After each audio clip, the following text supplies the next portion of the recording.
tardes. Gracias, Willy. Habla. Bueno, muy bien, Marcelo. Un arranque de semana poniendo el foco, te diría, en lo que parece más preocupante, que son los datos de la actividad económica real que han trascendido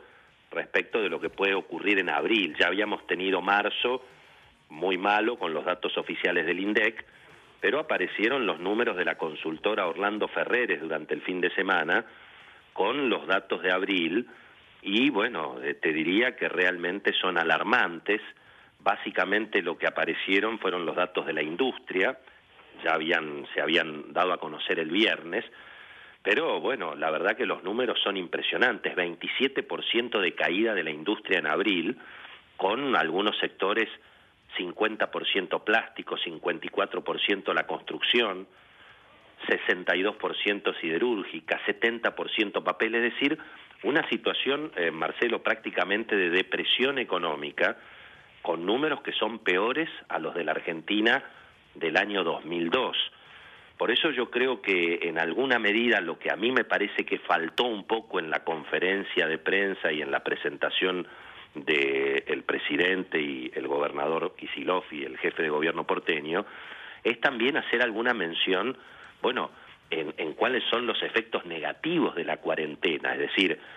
además de levantar el altar a la cuarentena extrema que todavía rige, vos pensá, Marcelo, que hay 19 provincias sin virus, y bueno, y no se entiende muy bien, por ejemplo, por qué no empiezan las clases en algunos distritos. Hay distritos que están convocando para que empiece el fútbol en sus provincias, pero no están empezando las clases.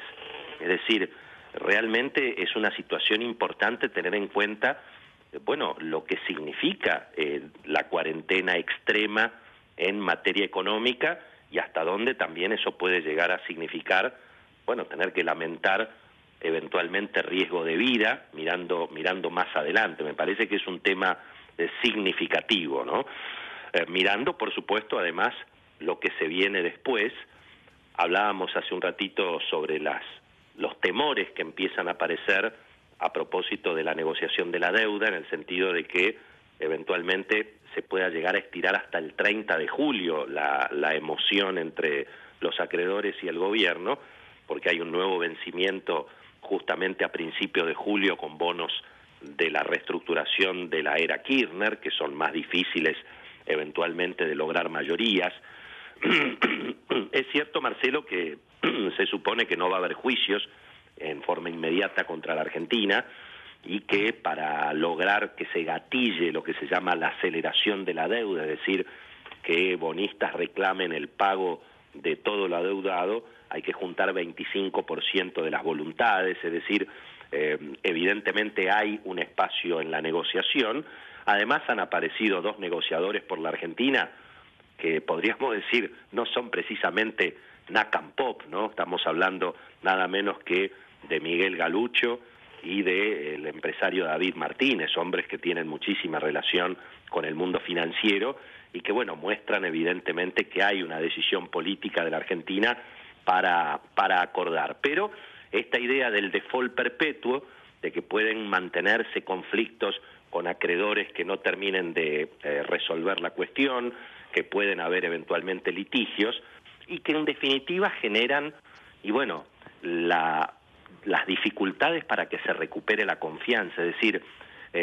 puede ser, Marcelo, que la Argentina resuelva el problema con los acreedores, que no llega al 20% de la deuda total, pero en la medida en que todas las semanas aparezcan sorpresas del Instituto Patria, es muy difícil, digamos,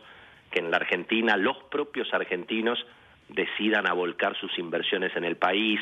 que la gente traiga la plata de nuevo a la Argentina. ¿Cuál es la última novedad de esta semana? Porque todas las semanas hay una, digamos. Empezó con el impuesto a los ricos, después apareció la iniciativa de la diputada Fernanda Vallejos para estatizar empresas, y la novedad de esta semana es que en principio se va a presentar una denuncia en la Comisión Bicameral de Seguimiento de la Deuda, donde lo que se intenta es investigar, bueno, todo lo que fue el mercado cambiario de Argentina en la era Macri, desde el 2015 hasta el 2019. Obviamente la formación de activos externos se presenta como fuga de capitales, cuando por supuesto la Argentina tenía un régimen abierto de entrada y de salida de capitales. Para que entren dólares hay que permitir que salgan, una discusión que ya hemos tenido mucho en la Argentina, pero en principio se está proponiendo que una comisión bicameral de legisladores cite a funcionarios, investigue movimientos financieros, cite agentes de bolsa. Bueno, vamos a ver si eso procede, porque recordemos que según la Constitución Nacional, en principio en la Argentina existe la justicia, no existen comisiones especiales para investigar personas. Pero, bueno, son todos elementos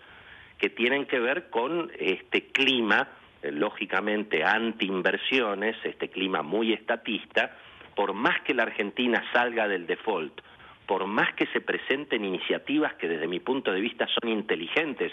se las pedimos durante 4 años seguidos al gobierno de Mauricio Macri, que es esta idea de permitir que la clase media que ahorró en dólares pueda usar esos dólares y comprarse un departamento para los hijos. Bueno, esta idea del SEDIN, que era una muy buena idea, pero claro, en la época que gobernaba Cristina, salvo los amigos de Cristina, nadie traía plata a la Argentina por razones obvias. Entonces, vos podés salir del default, vos podés presentar iniciativas inteligentes para facilitar que la gente traiga la plata a la Argentina, pero si todas las semanas va a aparecer una iniciativa del Instituto Patria persiguiendo a los argentinos que progresaron, persiguiendo a los argentinos que ahorraron, bueno, va a ser muy difícil que la economía se reactive. Y repito, Marcelo, los datos de abril de la consultora Orlando Ferreres marcan un escenario peor que el 2002, y eso que todavía no empezó a contabilizarse el desastre que es en mayo, de modo que cuidado, es cierto que la cuarentena ha salvado muchas vidas, pero cuidado que la cuarentena extrema nos puede costar, bueno, también muchos disgustos, y esperemos que eso no signifique también vidas en el futuro, ¿no? Gracias, Willy.